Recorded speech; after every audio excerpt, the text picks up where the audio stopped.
Vote चोरी के मामले में राहुल गांधी ने जिस तरीके से प्रेस कॉन्फ्रेंस कर भाजपा पर जो सवाल उठाए थे, इस संबंध में बातचीत करने के लिए प्रदेश अध्यक्ष मोहनलाल बड़ोली जी हमारे साथ हैं। उनसे बातचीत करते हैं कि वो क्या मानते हैं इस मामले में। मोहनलाल जी, जिस तरीके से राहुल गांधी ने दिल्ली में प्रेस कॉन्फ्रेंस की है और एक सवाल उठाया है कि भाजपा ने वोट चोरी की है, क्या कहें?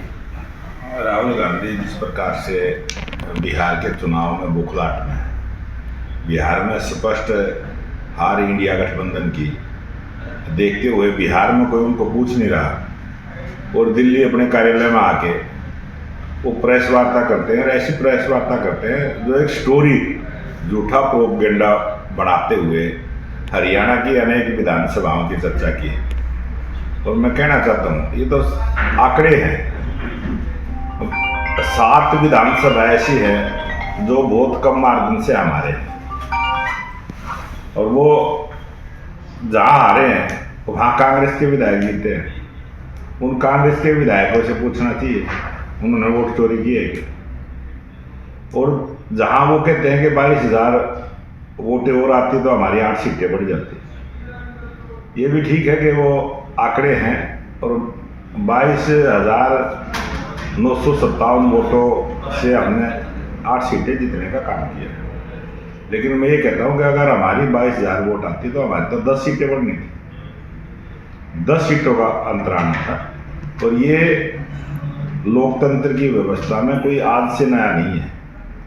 जब भी जिस प्रकार के प्रश्न राहुल गांधी ने खड़े करे हैं, उनका जवाब खुद से जनता ने ले लिया है और मीडिया ने भी दिया है। मीडिया ने भी पूरी जांच पड़ताल की है, बूथ पर गए हैं, और जो उसने ये कहा था आगे विदेशी मूल की महिला की यहाँ वोट बनी और वो 22 जगह वोट डाल के गई, ये अपनी उसमें प्रेस वार्ता में कहा उसने। मैं राहुल गांधी से पूछना चाहता हूँ कि वो तो अब कह रही है मैं कभी इंडिया आई नहीं। जो इंडिया आई नहीं तो वोट डाल के कौन गई? फिर तो राहुल गांधी को ही पता है। और राहुल गांधी ने ये फोटो कहाँ से लेके आया? क्योंकि वो ब्राजील गए थे और वो जिस सैलून में काम करती है, वो सैलून में कटिंग कराने के लिए गया होगा, वहां से उसने फोटो लिया होगा।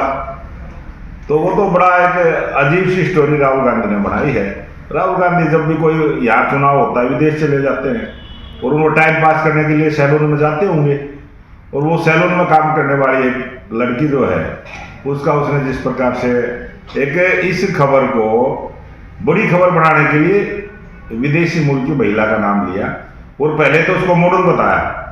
और जब उसने खुद वीडियो लॉन्च की है, उस लड़की ने लॉन्च की है, उसने बताया कि मैं तो सैलून में काम करती हूँ।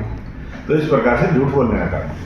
राही विधानसभा क्षेत्र से भी एक महिला की वोट का वो आया था, लेकिन उसके बाद मामला दूसरा मिला है कि उन्होंने खुद ये कहा है कि लोकसभा में हमारी वोट थी लेकिन नहीं, आप राय से विधायक भी रह चुके हैं। इस चीज़ पे क्या मानते हैं?